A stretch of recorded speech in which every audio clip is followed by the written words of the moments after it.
80 लोकसभा सीटों वाले यूपी में 2024 का चुनाव दिलचस्प होने वाला है। भले ही सीधा मुकाबला भाजपा और इंडिया अलायंस शामिल सपा और कांग्रेस के बीच है, लेकिन पश्चिम उत्तर प्रदेश समेत राज्य की तमाम सीटों पर बसपा भी एक फैक्टर बन रही है और इसका नुकसान सीधे तौर पर विपक्षी अलायंस को हो सकता है। अब तक बसपा ने 4 सूचियां जारी की हैं, जिनमें 46 कैंडिडेट्स घोषित कर दिए हैं। इनका विश्लेषण करें तो कुछ सीटों पर भाजपा की चिंता बढ़ती है, जैसे मुजफ्फरनगर में दारा सिंह प्रजापति मजबूती से चुनाव लड़ रहे हैं और संजीव बालियान का खेल बिगाड़ सकते हैं। यहाँ सपा ने हरिंद्र मलिक को उतारा है, जो मजबूती से जाट वोटों पर दावेदारी कर रहे हैं। इसके अलावा ठाकुरों की नाराजगी के चलते सरधना में चीजें उतना पक्ष में नहीं दिखती। इन सबके बीच दारा सिंह प्रजापति ओबीसी समाज के एक बड़े हिस्से को काट पाए तो संजीव बालियान की स्थिति कमजोर हो सकती है। इसके अलावा बसपा ने जौनपुर में धनंजय सिंह की पत्नी को टिकट दिया है और सारे समीकरण बिगाड़ दिए। इसका नुकसान भाजपा को हो सकता है। हालांकि इसके अलावा सहारनपुर, मुरादाबाद, रामपुर, संभल, अमरोहा, आंवला, पीलीभीत समेत कन्नौज और लखनऊ तक की सीटों पर बसपा का असर इंडिया अलायंस पर ही विपरीत पड़ रहा है।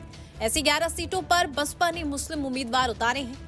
ये इसीलिए अहम है क्योंकि इन सीटों पर मुस्लिम आबादी काफी है और अगर बसपा कैंडिडेट कुछ वोट भी अपने समाज के ले गए तो चीजें बदल सकती हैं। सपा ने बसपा के मुकाबले कम ही मुस्लिमों को मौका दिया। यहाँ तक कि मुरादाबाद जैसी सीट से एसटी हसन का टिकट काटकर रुचि वीरा को मौका मिला। मुसलमानों के अलावा बसपा ने बड़ी संख्या में ब्राह्मण भी उतारे हैं।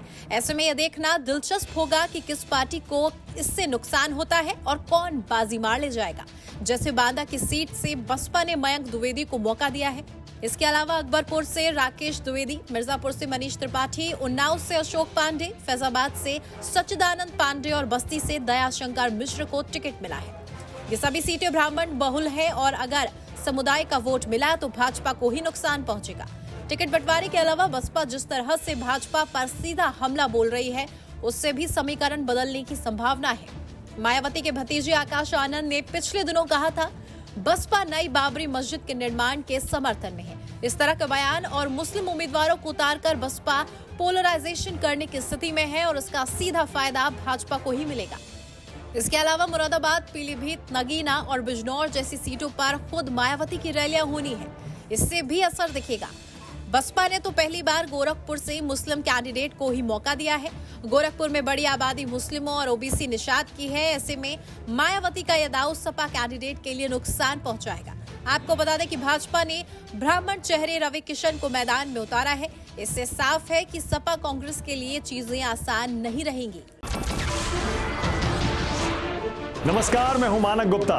अगर आपको हमारा ये वीडियो पसंद आया हो तो इसे लाइक और शेयर जरूर करें और हाँ, हमें सब्सक्राइब और फॉलो करना ना भूलें ताकि आप देश और दुनिया की कोई खबर मिस ना करें। तो जुड़े रहिए हमारे साथ और देखते रहिए न्यूज़ 24।